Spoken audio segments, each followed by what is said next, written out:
I felt so wonderful, my God. എന്താണ് ഈ ഓണം, പൂക്കളം, പലഹാരം, സദ്യ, ഊഞ്ഞാല്, മറ്റേ കളികൾ. It was really... മൂടുപോയി. Rajani Jose നോക്കുമ്പോൾ രാകേഷ് ബ്രഹ്മാനന്ദൻ വിജയ് യേശുദാസിന് 1.5 മണിക്കൂർ വെള്ളം കുടിപ്പിക്കുന്നു. നവരസങ്ങളാണ് ആ മുഖത്ത് വരുന്നത്. അതൊന്ന് കാണിച്ചേ. ഒരിക്കലും if it is not for Ranjini or Vijay, it won't happen. ഇതുപോലെ രണ്ട് ഫ്രണ്ട്സ് അവൻ എന്തായാലും ഇല്ല. ഏത് നമുക്കത് പുരിയാതെന്ന് അവങ്ങൾക്ക് അപ്പടി ഒരു തറവാടിപ്പം എന്ന് പറയും. ഇങ്ങനെ ഒരുമിച്ചുള്ള ഫണ്ടും ഒക്കെ ആകുമ്പോൾ എപ്പോഴും ഞാനാണ് റോസ്റ്റഡ് ആവുന്നത്. അപ്പൊ എന്തെങ്കിലും Mr. Vijay Yesudas, concentrate on my question. നിന്റെ ക്വസ്റ്റ്യനിൽ കോൺസെൻട്രേറ്റ് ചെയ്യുന്നു. You mean your answer? ഇങ്ങനെ ഇവരുടെ കൂടെ പിടിച്ചു നിൽക്കണോ? ഇതിനൊക്കെ വൈബ് ഭ്രാന്തെന്ന് പറയുന്നത്.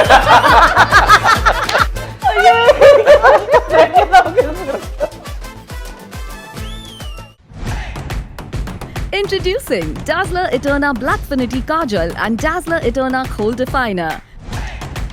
Embrace a cruelty-free beauty routine with the vegan Dazzler Eterna. Nourish your inner beauty. Hello, Onappooram 2025 something സ്പെഷ്യലിലേക്ക് മൈൽസ്റ്റോൺ മേക്കേഴ്സിന്റെ എല്ലാ പ്രേക്ഷകർക്കും സ്വാഗതം.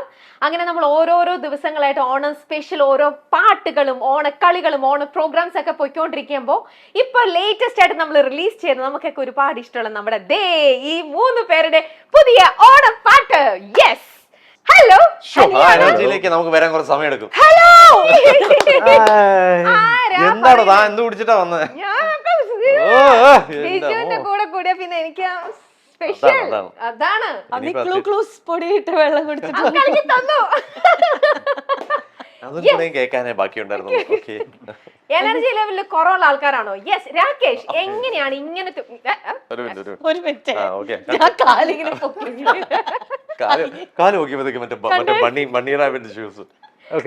Okay, yes. രാകേഷ്, എങ്ങനെയാണ് പെട്ടെന്ന് നിങ്ങൾ തമ്മിലുള്ള ഫ്രണ്ട്ഷിപ്പ് ഇതെന്നൊക്കെ പറയണത്? നമുക്കറിയാം എത്രയോ വർഷങ്ങളായിട്ടുള്ളതാണ്. പക്ഷെ ഇങ്ങനത്തെ ഒരു ഒരു ഐഡിയ അല്ലെങ്കിൽ പുതിയൊരു പാട്ടൊക്കെ ഇങ്ങനെ ഒന്ന് പുറത്തേക്ക് വരാനായിട്ട് എല്ലാത്തിനും കാരണം അവനാണ്. അതെ, എന്തിനു വേണ്ടി ഇത് ചെയ്തു എന്ന് ഇപ്പൊ തോന്നുന്നുണ്ടോ? ഞങ്ങളുടെ ഒരു ഫ്രണ്ട്ഷിപ്പ് എപ്പോഴും സ്പെഷ്യലാണ് എന്ന് പറയേണ്ട കാര്യമില്ല. ഞങ്ങൾ കൂടും എപ്പോഴും ഫണ്ണാണ്, അടിയാണ്, വഴക്കാണ്. We just go out, everything is there. അപ്പോൾ ഇതിനെ നമ്മൾ ചരിത്രത്തിൽ രേഖപ്പെടുത്തുക എന്നൊക്കെ പറയുന്ന പോലെ നമ്മൾ ഇത്രയൊന്നും ആലോചിച്ചില്ലല്ലോ. എനിക്കറിയാം, നിങ്ങൾ അത്രയൊന്നും ആലോചിക്കില്ലെന്ന് അറിയാം. ചരിത്രത്തിൽ രേഖപ്പെടുത്തുക. ഞങ്ങൾ ഒരു ഫോട്ടോ എടുത്തിട്ടുണ്ട് കുറെ നാൾ മുമ്പ്. ആ photo, one of the photo is very special for me. എനിക്കറിയാം, ഞങ്ങൾ എല്ലാവരും വളരെ നീ പറ, ഞങ്ങൾ ഇവിടെ സൈഡിൽ കൂടെ ഞങ്ങൾ എന്തെങ്കിലുമൊക്കെ പറയും. അങ്ങനെ കൗണ്ടർ പറയല്ലേ, കോൺസെൻട്രേഷൻ പോണു. അപ്പൊ ആ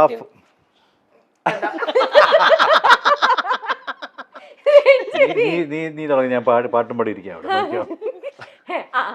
അപ്പൊ ആ ഫോട്ടോ പോലെ എനിക്കൊരു മ്യൂസിക്കൽ മെമ്മറി വേണമെന്ന് ആഗ്രഹം ഉണ്ടായിരുന്നു. എപ്പോ തോന്നിയത് ഈ ആഗ്രഹം? കുറച്ച് ഇത്ര ഷേപ്പ് എടുത്തിട്ടില്ല, പക്ഷെ ഓണം വന്നപ്പോൾ ഞാൻ വിചാരിച്ചു വൈ നോട്ട്. അങ്ങനെ ഞാൻ ചെറുതായിട്ടൊരു സ്ക്രാച്ച് ഉണ്ടാക്കി അണ്ണനെ കേൾപ്പിച്ചു. അപ്പൊ അണ്ണൻ പറഞ്ഞു ഓക്കേടാ, നീ ഒന്ന് ട്രാക്ക് എന്നൊക്കെ പറഞ്ഞ് അതിനുശേഷം ഞാൻ രഞ്ജിനിയോട് ചോദിച്ചു. അപ്പോൾ it's A good idea, wheel work on എന്ന് പറഞ്ഞു. അവിടെ നിന്ന് ഇങ്ങനെ പതുക്കെ ടേക്ക് ഓഫ് ചെയ്ത് ബാക്കി ഇവർ എന്നെ പറഞ്ഞ് തീർക്കും. അവിടുന്ന് ടേക്ക് ഓഫ് ചെയ്തു. എന്നിട്ട് ടേക്ക് ഓഫ് ചെയ്ത് അടുത്ത ദിവസം ചെന്നൈയിൽ നിന്ന് അണ്ണൻ ലാൻഡ് ചെയ്തു. അവിടെ നിന്നാണ് ടേക്ക് ഓഫ് ചെയ്ത് ലാൻഡ് ആയത്. അപ്പോഴും ഇവൻ അവിടെ ചെന്നൈയിൽ ഇവൻ അവിടെ നിന്ന് ടേക്ക് ഓഫ് ചെയ്തിട്ടില്ല. അത് കഴിഞ്ഞിട്ട് ഇവൻ ഇവിടെ ഇങ്ങേര് ലാൻഡ് ചെയ്യാൻ പോണെന്ന് പറഞ്ഞപ്പോ വേഗം ചാടി കയറി ഫ്ലൈറ്റ് എടുത്ത് ലാൻഡ് ചെയ്തു. എന്റെ മെസ്സേജ് തലേ ദിവസം മെസ്സേജ് ആണ് കോമഡി. അപ്പോൾ ഞങ്ങൾ 3 ഗ്രൂപ്പ് ഉണ്ട്, വാട്സാപ്പ് ഗ്രൂപ്പ്. അപ്പോൾ അതിൽ അവൻ എങ്ങനെ ഹായ് ഗൈസ് ഐ തിങ്ക്. അപ്പോൾ പൊതുവെ അവൻ സോങ് റെഡിയായി, നമ്മൾ ഓക്കെ പറഞ്ഞു. അപ്പോൾ അവന് ഇപ്പോൾ രമ്യ ഞങ്ങൾക്കൊരു മെസ്സേജ് അയക്കുകയാണ്, വിജയ് ഈ പാട്ട് ഇഷ്ടപ്പെട്ടല്ലോ, രഞ്ജിനി ഈ പാട്ട് ഇഷ്ടപ്പെട്ടല്ലോ. അപ്പോൾ അടുത്ത ഒരു ചോദ്യം എന്തായിരിക്കും, അല്ലെങ്കിൽ ഒരു മെസ്സേജ് എന്തായിരിക്കും രമ്യയുടെ സൈഡിൽ നിന്ന്? ഓക്കെ, നമ്മളൊരു സോങ് റെഡിയാണ്. അപ്പോൾ അതൊരു മെസ്സേജ് ആയിട്ട് അയക്കുകയാണെങ്കിൽ എന്തായിരിക്കും ഫസ്റ്റ് ഹായ് ഗൈസ് എന്ന് പറഞ്ഞിട്ട് കണ്ടിന്യൂ ചെയ്യും. നിങ്ങൾ ആ നിൽക്കുന്ന വൈബ് എന്താണ്? പ്ലാൻ ചെയ്യുന്നു വെച്ചോ. സോങ് ആക്കി കഴിഞ്ഞു, ഇനിയിപ്പോ റെക്കോർഡ് ചെയ്യണം. അപ്പൊ റെക്കോർഡ് ചെയ്യണമെന്ന് വെച്ചാൽ ഞങ്ങൾക്കൊരു മെസ്സേജ് അയക്കുകയാണ്. അപ്പൊ നമുക്ക് റെക്കോർഡ് ചെയ്യാം ഇത്. അപ്പൊ എന്താ എങ്ങനെയാണ് നമ്മൾ പ്ലാൻ ചെയ്യേണ്ടത്? അങ്ങനെയല്ലേ പറയാ? അങ്ങനെയല്ലേ? അപ്പൊ മെസ്സേജ് എങ്ങനെയാണ്? Hi guys, I think Ranjini and Vijay are free tomorrow four recording. ഞങ്ങൾ മൂന്നുപേരുള്ള ഗ്രൂപ്പിൽ, ഞങ്ങൾ മൂന്നുപേര് മാത്രമുള്ള ഗ്രൂപ്പില്.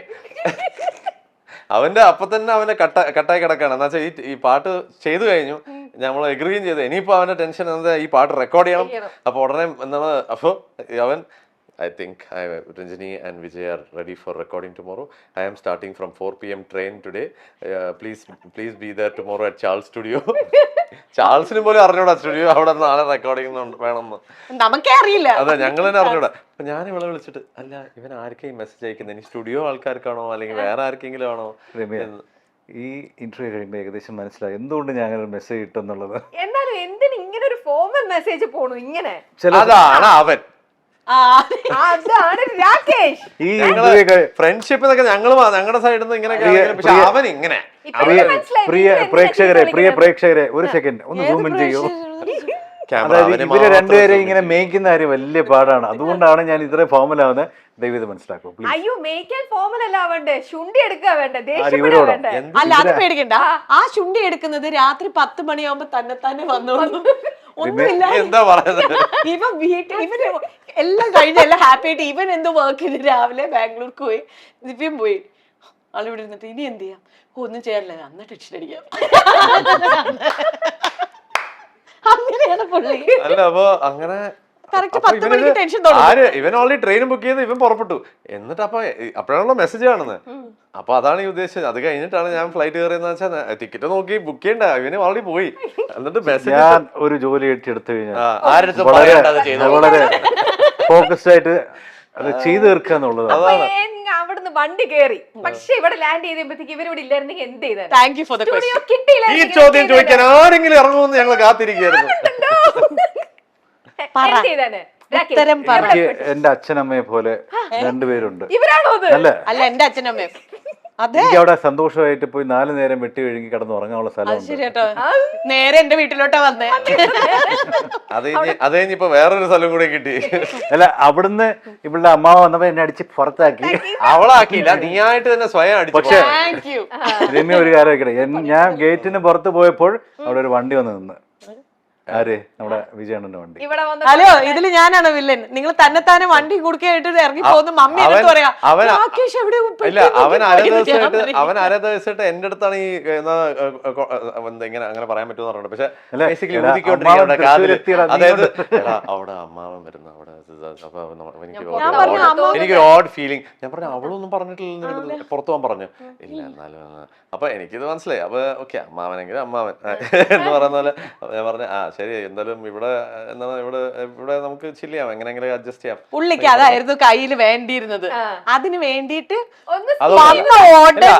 അല്ല, അവന് ഈ പറഞ്ഞ പോലെ ഞങ്ങൾക്ക് ഈ റെക്കോർഡിംഗിന്റെ സെറ്റപ്പ് ഇത് ചെയ്യാൻ തന്നെ ഇത്രയും ഫോമൽ മെസ്സേജ് ചെയ്യുന്ന ആളോ ഓബിയസ്ലി ഒരാളെ വീട്ടിൽ കയറി 3-4 ദിവസം താമസിക്കുമ്പോഴത്തേക്കും അല്ല, അപ്പൊ അതുകൊണ്ട് ആ ഫോർമാലിറ്റി അവൻ വളരെ മെയിൻറ്റെയിൻ ചെയ്ത് ഏത് നമുക്കത് പുരിയാതെന്ന് അവങ്ങൾക്ക് അപ്പടി ഒരു തറവാടിത്വം എന്ന് പറയും. ശരി, പറയാണ്ട് പെട്ടി ഏത് പറയാണ്ട് കേറി വരിക, ചോദിക്കാണ്ട് ഇറങ്ങി പോവുക, അതാണ് തറവാട്. അതൊക്കെ കഴിഞ്ഞ് ഫൈനലി അടുത്ത ദിവസം ഞങ്ങള് 13-ാം തീയതി ഞങ്ങള് റെക്കോർഡ് ചെയ്തു. 14-ന് ഞങ്ങൾ ഇരുന്ന എഡിറ്റും കാര്യങ്ങളും. ഞാൻ അതിനിടയ്ക്ക് കൂലിയാണ് ഫസ്റ്റ് ഷോ ഞാൻ ചെന്നൈ. ഇതിന്റെ ഇടയ്ക്ക് എന്റെ കുടുംബവും എന്റെ കൊച്ചുങ്ങളും അവിടെ ഉള്ളപ്പോ എന്നെ ഇവിടെ ഇട്ടിട്ട്, പക്ഷെ ഞാൻ പോയത് ഒഫീഷ്യൽ ഫാൻ കാര്യത്തിനാണ്, അല്ലാണ്ട് കുടുംബത്തിനെ കാണാൻ പോയതല്ല. അതറിഞ്ഞൂടെ, എന്റെ മനസ്സിൽ ഞാനാണ്. അവർക്ക് പോയി അതിന്റെ പ്രസിഡന്റും കൂടെ എന്നെ ആക്കുന്ന ഞാൻ പോയി ചോദിക്കുന്ന മോശമല്ലേ? തലവർക്ക് വേണ്ടി എന്നെ വേണാലും പണു, അത് വേറെ വിഷയം. നമ്മള് അതാണ്. അപ്പൊ അതുകൊണ്ട് ഇവർക്ക് രണ്ടുപേർക്ക് മനസ്സിലായ കാര്യം. പിന്നെ അവരുടെ ജോലിയാണ്. അപ്പൊ ഇവന് പാട്ട് പിന്നെയും പോയി ഫൈനലൈസ് ചെയ്യണം. ഇതൊക്കെ അന്ന് ഞങ്ങൾ പാടി ഇവളെ പാടിപ്പിക്കാൻ തുടങ്ങി. അല്ല ആദ്യം ഞാനാണ് പാടിയത് അല്ലേ. ഞാൻ എന്നെ പാടിപ്പിക്കാൻ തുടങ്ങിയപ്പോൾ സഡനായിട്ട് അവൻ മ്യൂസിക് ഡയറക്ടർ മോഡ് എടുത്തു ഞങ്ങൾ ടേക്ക് 42 ആയിരുന്നു മിനിമം. അതൊരു ഈ പാട്ട് ഒരു 30 മിനിറ്റിൽ ഞാൻ പാടി തീർക്കേണ്ട പാട്ട് 1.5 മണിക്കൂർ എടുത്തു. 1.5 മണിക്കൂർ 1.25 മണിക്കൂർ എടുത്ത് 2 മണിക്കൂർ എടുത്ത് ഇങ്ങനെ പോയി. അപ്പൊ ഞങ്ങൾക്ക് മനസ്സിലായി രമ്യ ഞാൻ കാണുന്നത് രജനി ജോസ് നോക്കുമ്പോൾ രാകേഷ് ബ്രഹ്മാനന്ദൻ വിജയ് യേശുദാസിന് 1.5 മണിക്കൂർ വെള്ളം കുടിപ്പിക്കുന്നു. ഇവൻ വെള്ളം കുടിക്കില്ല എന്നൊരു ഒറ്റ വാശി. ഇല്ലല്ല. അപ്പൊ എനിക്ക് മനസ്സിലായി. അപ്പൊ നമ്മള് പാടി അതൊക്കെ പാടിയെല്ലാം സെറ്റ് അവന് ആവശ്യമുള്ള രീതിയിൽ എല്ലാ സാധനങ്ങളൊക്കെ. പിന്നെ ഞങ്ങളുടെ ഓരോരോ ഐഡിയാസ്. പിന്നെ ഇവള് കയറാൻ നിന്നു. ഇവള് പറഞ്ഞില്ല ഞാൻ പോയി കുറച്ചുകൂടെ ഒന്നുമില്ല ഞാൻ പാടി പാടി നീ പാടി. ഇവള് പാടി ഒരുമാതിരി പാടി വന്നു കഴിഞ്ഞപ്പോഴത്തേക്കും ഞാൻ പറഞ്ഞു നീ ഒരു കാര്യം ലാസ്റ്റിൽ ഒരു പോർഷൻസ് ഇങ്ങനെ കോറസ് ആയിട്ടുള്ളത് എന്നുവെച്ചാൽ ഇവന്റെ ഐഡിയ എന്തായിരുന്നു വെച്ചാൽ പൊതുവെ അവൻ മ്യൂസിക് ഡയറക്ടർ, അവൻ ഞങ്ങളെ ഞങ്ങൾ 2 മെയിൻ ഗായകരെ അവൻ പാടിപ്പിച്ചു. ഇങ്ങനെ ആ ഒരു വിനയത്തെ ഉള്ളിൽ ഇങ്ങനെ കിടന്ന് ഇങ്ങനെ വിങ്ങായിരുന്നു അവൻ. അപ്പൊ അവൻ അപ്പൊ ഞങ്ങൾ 2 പേരും തീരുമാനിച്ചിരുന്നത് ഓൾറെഡി അവനും ഈ പാട്ട് ഇങ്ങനെ ഉണ്ടാക്കിയപ്പോൾ തന്നെ ഞങ്ങൾ ഒരു ട്രിയോ ആയിട്ട് നല്ലൊരു ഓണം സെലിബ്രേഷൻ സോങ് ചെയ്യും എന്നുള്ളതായിരുന്നു. അപ്പൊ അവനിങ്ങനെ എടാ നീ മാത്രം പാടിയാൽ മതി, നീ ഇത് പാടിയാൽ മതി, ബാക്കിയെല്ലാം ഞാൻ സപ്പോർട്ടിൽ നിൽക്കാന്നൊക്കെ. ഞാൻ പറയാം നീ ഈ ലൈൻ ഒന്ന് പാടുന്ന പറഞ്ഞാൽ ചുമ്മാ ഞാൻ അപ്പുറത്തേക്ക് അയച്ചു. എന്നുവെച്ചാൽ അവൻ അറിയണല്ലോ അപ്പുറത്ത് ഈ പാട്ട് പാടുമ്പോ എങ്ങനെ ആയിരിക്കണം എന്ന്. അപ്പൊ അവൻ പാടാൻ തുടങ്ങിയപ്പോഴത്തേക്കും പതുക്കെ ആൾക്ക് എന്താണ് മനസ്സിലായി. ഞാൻ പതുക്കെ നീ ഒരു കാര്യം തുടക്കം തൊട്ട് ഇതും കൂടി ഒന്ന് പാടിയേക്കുന്ന പറഞ്ഞാൽ അങ്ങനെ ഫുൾ ഇവന്റെ പാടാനുള്ളതൊക്കെ ഏകദേശം അത് കഴിഞ്ഞ് എല്ലാം കഴിഞ്ഞ് ലാസ്റ്റ് 2 വരികൾ ഇപ്പൊ പാടുന്നില്ലേ, ഞാൻ പോയിട്ട് എനിക്ക് തിരിച്ചൊന്ന് റീവർക്ക് ചെയ്യാനുള്ളൂ. അപ്പൊ ഇതൊക്കെ ഞങ്ങള് ആദ്യം പറഞ്ഞേ ഇവരെ 2 പേരും ഒന്ന് അപ്പൊ ഞാൻ എഴുതിട്ടോ തേങ്ങാ കൊല ഞങ്ങള് 2 എഴുതി പാടിയിട്ട് പോയാ മതി. എന്നിട്ടും പക്ഷെ അവൻ പാടിയില്ല. അപ്പൊ ഞാൻ എന്നിട്ട് പിന്നെ രാവിലത്തെ ഫ്ലൈറ്റ് പിടിച്ച് ഞാൻ പോയി ചെന്നൈയിലേക്ക്. എന്നിട്ട് ഇവള് I think you had some other work. അപ്പൊ ഇവനവിടെ ഞാൻ പറഞ്ഞു നീ ഇവിടെ. അപ്പൊ ഞാൻ തിരിച്ച് വീട്ടിൽ പോണ്ടേ. അപ്പൊ ഇവന് ഫുൾ ടൈം അവന് എങ്ങനെങ്കിലും തിരിച്ച് എനിക്ക് അണ്ടർസ്റ്റാൻഡ്. പക്ഷെ നമ്മൾ ഈ പണി അങ്ങോട്ട് തുടങ്ങിക്കഴിഞ്ഞാൽ അതിന് എന്താ കോമഡി എന്ന് വെച്ചാൽ ഇത് 13-ാം തീയതിയായി. അവന്റെ ഇതൊന്നും ആദ്യത്തെ മെസ്സേജിന് മുമ്പുള്ള ഒരു മെസ്സേജ് ഉണ്ട്. അതിന് ഫ്ലാഷ് ബാക്ക് പോകണമെങ്കിൽ പറയാം 20-ാം തീയതി പാട്ട് ഇറക്കണം നമുക്ക്. 10-ാം തീയതി എനിക്കൊരു മെസ്സേജ് അയച്ചിരിക്കുക ഇതാണ് പാട്ട്. അപ്പൊ ചാൾസ് എന്റെ കൂടെ ഇരുന്ന് ഞങ്ങൾ പാട്ട് ചെയ്തോണ്ടിരിക്കും. രമ്യക്ക് മനസ്സിലായില്ലേ ഇത്ര ആത്മാർത്ഥതയുള്ള ഒരാളെ ഞാനേ ഉള്ളൂ. പക്ഷെ പൊതുവെ ഓണം എന്നൊക്കെ പറയുമ്പം എന്തെങ്കിലും എല്ലാ ഓണത്തിനും നിങ്ങൾ ചെയ്യുന്ന പോലത്തെ കാര്യങ്ങളോ അങ്ങനെ എന്തെങ്കിലും രാകേഷിനുണ്ടോ? അതെ, എനിക്ക് ഓണം നാട്ടിൽ വന്നപ്പോഴാണ് ശരിക്കും ഓണം എന്താണെന്ന് മനസ്സിലായി. നാട്ടിൽ വരാറില്ലേ? ഞങ്ങള് ചെന്നൈക്കാരാണ് കുട്ടിക്കാലം. പക്ഷെ ഞാൻ നാട്ടിലേക്ക് താമസം അച്ഛൻ്റെ തറവാട്ടിലേക്ക് മാറിയപ്പോഴാണ് I felt so wonderful. My god, എന്താണ് ഈ ഓണം, പൂക്കളം, പലഹാരം, സദ്യ, ഊഞ്ഞാല്, മറ്റേ കളികൾ. ഇറ്റ് വാസ് റിയലി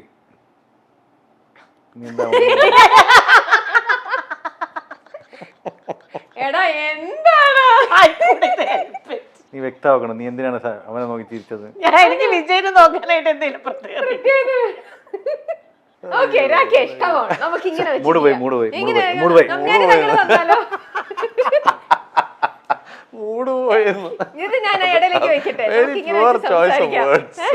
നിങ്ങൾ സ്പെഷ്യൽ ഒരു ഇന്റർവ്യൂ രാകേഷിന്റെ സ്പെഷ്യൽ ഇന്റർവ്യൂ നമുക്ക് ചെയ്യാം കേട്ടോ.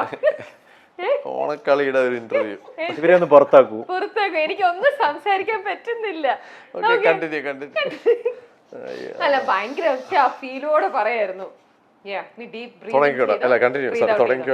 അല്ല പക്ഷെ അവിടെ ചെന്നൈയില് ഈ സമയത്ത് നാട്ടിൽ വരാറുണ്ടോ യൂഷ്വലി ഓണം ടൈമില്? കുറവായിരുന്നു. പിന്നെ നാട്ടിലേക്ക് താമസം മാറി കുറച്ചു കാലം ഇവിടെ ആയിരുന്നു. അപ്പോഴാണ് ശരിക്കും ഓണം എന്താണെന്ന് അറിഞ്ഞത് അല്ലേ? കൊടുക്കല്ലേ പ്ലീസ്.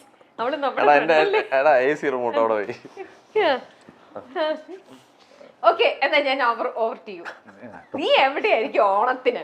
ഷോസ് വേറെ എവിടെ ഉണ്ടാവാനാ? എത്രയോ കൊല്ലായിട്ട് ഷോസിനാണ്. അതെന്താണ് നിനക്ക് വീടില്ലേ? വീടുണ്ട്, പ്രോഗ്രാം വീട്ടിലെ ഓണസദ്യ വെക്കില്ലേ? വെക്കൂ. ആരും തിന്നൂല, കാരണം അമ്മ അച്ഛനൊക്കെ പറക്കി കൂട്ടിയിട്ടാണ് ഞാൻ എവിടെ പോകുന്ന അവരെ കൊണ്ട് പോകും. അല്ലെങ്കിൽ Onam I love to spend Onam and Christmas at home with them. പക്ഷെ നമ്മൾ ആർട്ടിസ്റ്റ് ആണ്. ഓണത്തിന്റെ സമയത്താണ് എല്ലാ ആർട്ടിസ്റ്റും എവിടെയെങ്കിലും പോയി പാടാന്നുള്ളതാണ് ഇപ്പൊ എത്രയോ കൊല്ലത്തെ ഒരു ഡിസിപ്ലിൻ. അപ്പൊ അത് വരുന്നത് ബ്ലെസ്ഡ് ആയിട്ട് ഞാൻ കാണും. പ്രത്യേകിച്ച് കോവിഡ് പിന്നെ കോവിഡിന്റെ സമയത്ത് എല്ലാവരും അത് അനുഭവിച്ചതല്ലേ. ഒന്ന് എവിടേക്കെങ്കിലും പാക്ക് ചെയ്ത്, എനിക്ക് റിമ്മി അന്ന് പറഞ്ഞ ഓർമ്മയുണ്ട്, എടാ ഞാൻ ചുമ്മാ പാക്ക് ചെയ്യും, ദൈവം ഇത് പറഞ്ഞു കഴിഞ്ഞാൽ അവളിനെ കൊല്ലും. എന്നിട്ട് പിന്നെ ഞാൻ തന്നെ പോയി അൺപാക്ക് ചെയ്തിട്ട് we are used to that. അപ്പൊ അത് ഈ പറഞ്ഞ പോലെ അന്ന് തുടങ്ങി ഒരുപാട് ഷോസ് ഉണ്ടാവുമ്പോ നമ്മളിങ്ങനെ പറയില്ലേ, ഓ എന്തൊരു ഇതാണ് എന്നൊക്കെ പറഞ്ഞ പോലെ എത്ര ഷോസ് വന്നിരിക്കുകയാണ്. പക്ഷെ അത് പറഞ്ഞു 2 മാസത്തിൽ the entire world went into lockdown. അപ്പോൾ അന്നാണെങ്കിൽ മനസ്സിലായി ഷോസ് വരികയാണെങ്കിൽ നല്ലതാണ് അല്ലേ. തീർച്ചയായിട്ടും ഞാൻ ഈ വർക്ക് ഈസ് ഗുഡ്.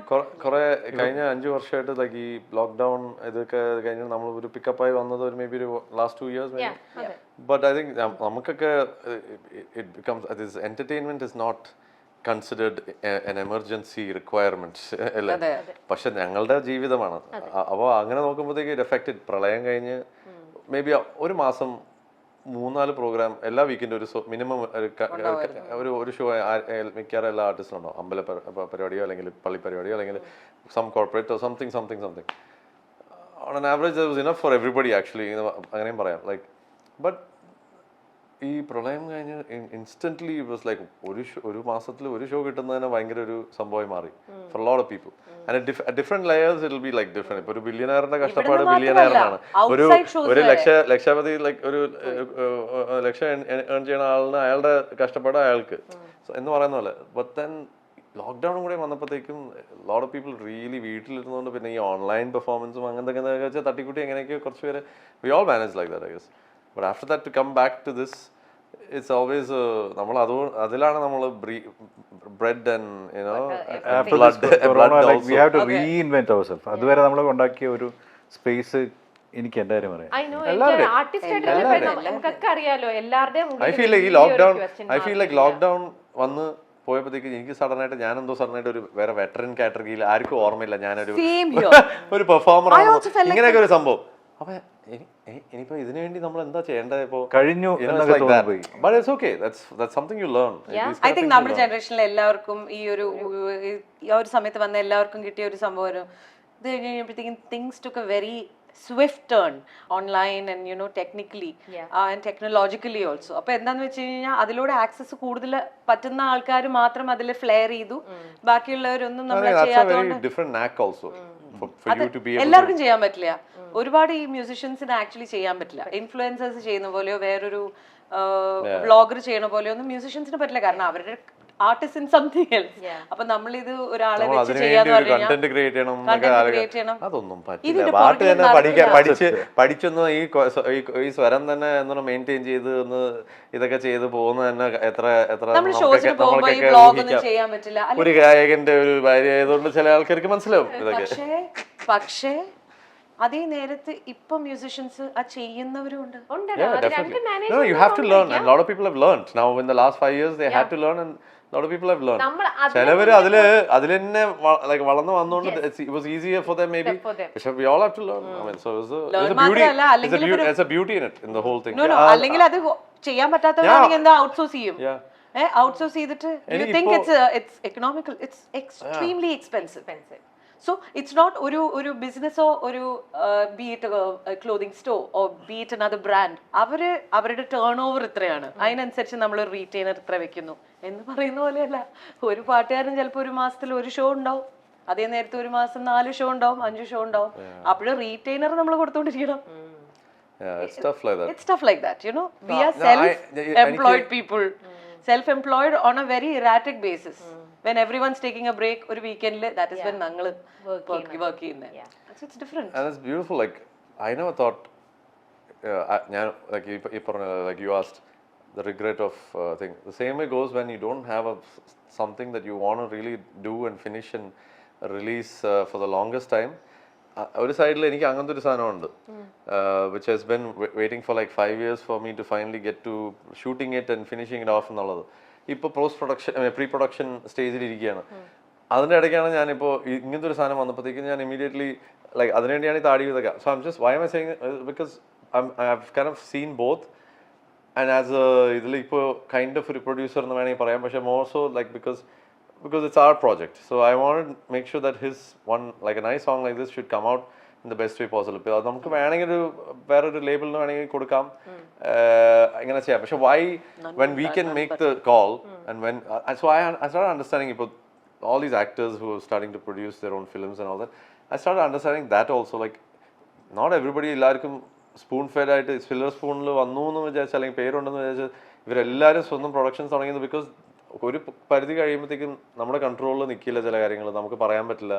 അപ്പോൾ they all want that quality to be maintained so that you know, എന്നിട്ട് അതിൽ ഫോൾട്ട് വന്നാൽ കുഴപ്പമില്ല, നമുക്ക് അത് ടേക്ക് കെയർ ആവാം. മറ്റേത് വേറെ ആരോ ചെയ്തതിലും പോലും നമുക്ക് തന്നെ ഫോൾട്ട് വരുമ്പോൾ it's like you know it's like more painful. Like it's like നമ്മുടെ കൺട്രോൾ ഇല്ലാത്ത സാധനത്തിന് നമ്മൾ ഫോൾട്ട് കേൾക്കണം എന്ന് പറയുമ്പോഴത്തേക്ക്, അല്ലെങ്കിൽ ഫോൾട്ട് എന്ന് വെച്ചാൽ ക്രിറ്റിസിസം കേൾക്കണം എന്ന് which പറയുമ്പോൾ has been most of our playback singing lives. നമ്മുടെ മാത്രമല്ല, നമ്മുടെ ജനറലി ആർട്ടിസ്റ്റ് പൊതുവെ ഇപ്പൊ ഒരു സിനിമ, ഒരു ഹീറോയുടെ വലിയ പടം, ഒരു ഡയറക്ടർ എന്തൊക്കെ ചെയ്താലും എന്നാലും ആ ഹീറോന്റെ പേരായിരിക്കും മിക്കവാറും മാർക്കറ്റ് പോകുന്നത്. അല്ലെങ്കിൽ മേ ബി ഒരു വലിയ ഡയറക്ടർ ആകുമ്പോഴത്തേക്കും വലിയൊരു പടം കുറെ പൈസ കൊണ്ട് ഇറക്കിയാൽ അയാളുടെ പേരും പോകും ചിലപ്പോൾ. പക്ഷെ ഇറ്റ്സ് ഹാൻഡ് ഇൻ ഹാൻഡ്. പക്ഷെ ഇത് നമുക്ക് we depend so much on film. നമ്മൾ we came like that. But now things are changing. Everybody is doing their own stuff and there is platforms for it. So now we have to adapt to that. ഈ പറഞ്ഞ പോലെ ടെക്നോളജിക്കും അല്ലെങ്കിൽ ഇതിനനുസരിച്ച് നമ്മൾ പോയില്ലെങ്കിൽ നമ്മൾ പുറയിലാവും എന്നൊക്കെ പറയുന്നത് ഇറ്റ്സ് യുവർ ചോയ്സ്. പുറയിലായാൽ കുഴപ്പമില്ല എന്ന് വിചാരിക്കുകയാണെങ്കിൽ then it's fine.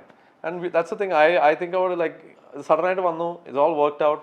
It's meant to work out and it's working out. നമ്മൾ ഇത്ര ടെൻഷൻ എടുത്താലും അപ്പോൾ ഞങ്ങളിങ്ങനെ കുറേ കാര്യങ്ങൾ ഇതിന് വേണ്ടി നമ്മൾ ടെൻഷൻ എടുക്കേണ്ട കാര്യമല്ല, നമ്മൾ what is the best we can do to finish this in the best വേ.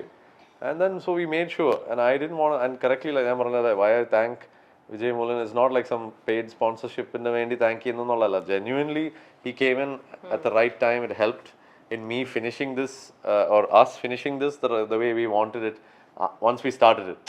നമ്മൾ നേരത്തെ പ്ലാൻ ചെയ്ത സ്ഥലമെങ്കിൽ നമ്മൾ തുടങ്ങി കഴിഞ്ഞപ്പോൾ നമ്മൾ ഇങ്ങനെ ഒരു ലെവലിൽ ഇറക്കിയാലേ നല്ലതായിരിക്കുള്ളൂ എന്ന് നമ്മൾ തീരുമാനിച്ചു. ഐശ്വര്യമുള്ളവർ തുടങ്ങി തരുന്നതുകൊണ്ടുള്ള ഗുണമാണ് അത്. ഞാൻ വെയിറ്റ് ചെയ്യായിരുന്നു നീ അത് പറയാൻ. പഞ്ച് ഡയലോഗ് കണ്ട എത്ര നേരം മിണ്ടാണ്ട് നമ്മൾ ഇത്ര നേരം വായിൽ പറ്റിച്ചു കഴിഞ്ഞപ്പോഴത്തേക്ക് പുള്ളി ലാസ്റ്റ് വന്ന് കപ്പെടുത്തോണ്ട് പോയുണ്ടോ? ഇതാണ് 10-ാം തീയതി തുടങ്ങി ഇവിടെ നടന്നോണ്ടിരിക്കുന്നത്. ലാസ്റ്റ് ഞങ്ങൾ എത്ര റോസ്റ്റ് ചെയ്യാൻ ട്രൈ ചെയ്താലും അവൻ സ്വയം വന്ന് റോസ്റ്റ് ചെയ്ത് കണ്ടില്ല അവനെ തന്നെ. ചില ആൾക്കാർ ബോൺസ് എന്താ ചെയ്യാ, ദൈവം വരം തന്നാലും പൂജാരി വരം തരൂല എന്ന് പറയുന്നുണ്ട്. ചില ആൾക്കാർ ഞാൻ കേട്ടതല്ല, ചില ആൾക്കാർ they are born, so what to do. അത് ശരിയാണ്, ചിലവര് ജനിച്ചു പോയി എന്ത് ചെയ്യാൻ പറ്റും. ബോൺസോ എന്നാണ് പറഞ്ഞത്. ഓ ബോൺസോ, ഞാൻ സോ കേട്ടില്ല. ഒരു സോയ്ക്ക് പറയുന്നത് ഞാൻ സോ കേൾക്കാത്തതിന്റെ കുഴപ്പമാണ്. ഡയറക്റ്റ് ട്രാൻസ്ലേഷൻ കേട്ടോ.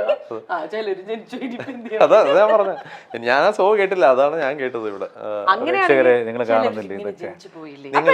അടുത്ത ഓണത്തിന് ഇതുപോലെ പാട്ട് ഇറക്കിയിട്ട് ഇവരെ തന്നെ വിളിക്കും. അല്ല അതിനൊരു നല്ലൊരു ഡയലോഗ് ഉണ്ട്. അപ്പൊ അവന് ഇവിടെ ഇരുന്നുണ്ട്, ഈ സോഫയിൽ ഇങ്ങനെ ഞാൻ ഇരിക്കുകയാണ്. അപ്പൊ വേറൊരു ഫ്രണ്ട് ഇവിടെ ഇപ്പോൾ ഞങ്ങൾ സംസാരിച്ചോണ്ടിരിക്കുക.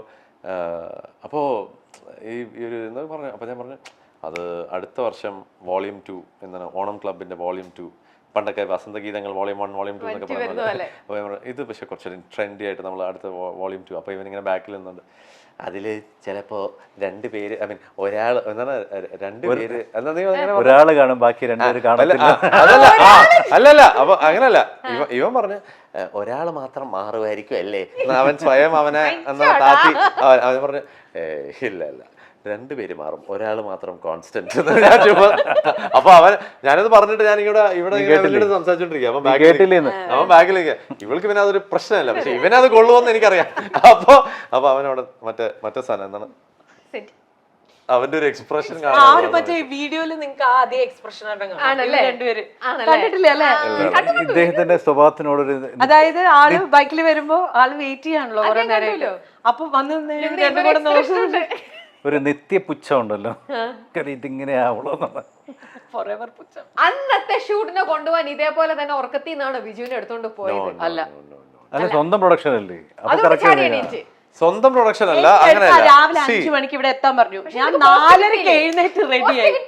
ഇല്ലല്ല, ആർക്കും ഇവളാണ് ലേറ്റ് ആവാൻ കുറച്ച് അവിടെ പോയിട്ട് മേക്കപ്പും അങ്ങനത്തെ പോസ്റ്റ് ഞങ്ങൾ കിട്ടി.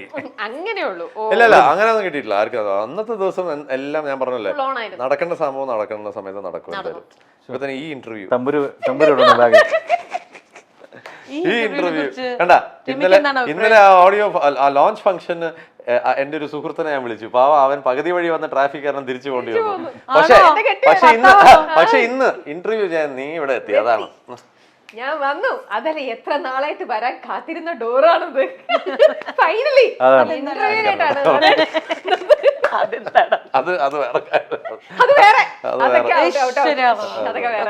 അതൊക്കെ വേറെ കഥ. ഓക്കെ, അപ്പൊ ഇനി അങ്ങോട്ട് ഉണ്ടാവോ തമ്പുരാൻ? പറയൂ. അല്ല, ഇത് Next ആ, bowling തമ്പുരാന്ന് വിളിച്ചു. തമ്പുരാനൊന്ന് എങ്ങനെ വിളിച്ചു. രമ്യ രമ്യ ഒന്നുകൂടെ വിളിക്കൂ. ഇതൊക്കെ ഒന്നേ വരുള്ളൂ. നിക്ക് ഒന്നുകൂടെ വിളിക്കും. ഞാൻ ബാക്ക്ഗ്രൗണ്ട് സ്കോർ ഇടാം. അല്ല പ്ലീസ് പ്ലീസ്. ആ level പിടിക്ക്. അല്ല അവിടെ വിളിച്ചോളൂ. ഹേ, തമ്പുരാൻ. അങ്ങനല്ല, മറ്റേ ആ ലെവലിൽ തന്നെ പിടിച്ചാൽ മതി. അതേതായിരുന്നു ലെവല്? തമ്പുരാൻ പറയൂ, അങ്ങനെ ആ സ്ഥലം. തമ്പുരാൻ പറയൂ.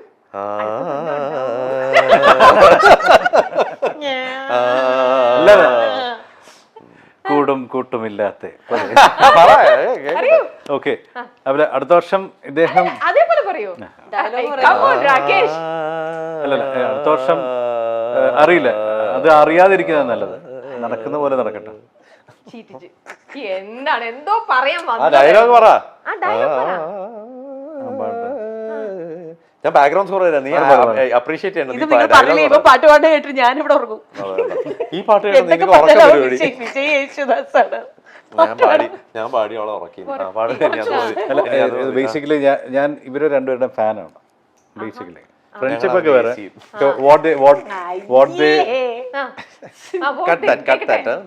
നീ പറയുമ്പോ ഞാൻ ഇങ്ങനത്തെ ബൾബ് എക്സ്പ്രഷൻ ഇനി ഞാൻ ഇടും, പിന്നെ ദേഷ്യം പിടിക്കരുത്. ഒരിക്കലില്ല. എന്റെ വളിപ്പ് എന്നാ പറഞ്ഞ ഏറ്റവും ഇഷ്ടപ്പെട്ട എന്താണ് വിജുല്? ഭയങ്കര ഫാൻ അല്ലേ? ഒന്ന് അയാള് പാടുന്ന രീതിയും, ഈവൻ വളരെ സ്ട്രെയിറ്റ് ആയിട്ട് പറയുകയാണെങ്കിൽ ഓൾവേസ് പീപ്പിൾ എക്സ്പെക്റ്റഡ് ഡ്യൂപ്ലിക്കേറ്റ് അല്ലെങ്കിൽ ഒരു യേശുദാസിന്റെ. മനസ്സിലായില്ലേ? ഞാൻ ഇമോഷണലായി. ഇത്തിരി ദേഷ്യം വരുന്നില്ലേ ഉള്ളില്? ക്ഷമ കിടന്നില്ലേ? ഒട്ടുമില്ല. കിടന്നില്ലേ? പുള്ളിക്ക് നല്ല ചിരി വരുന്നുണ്ട്.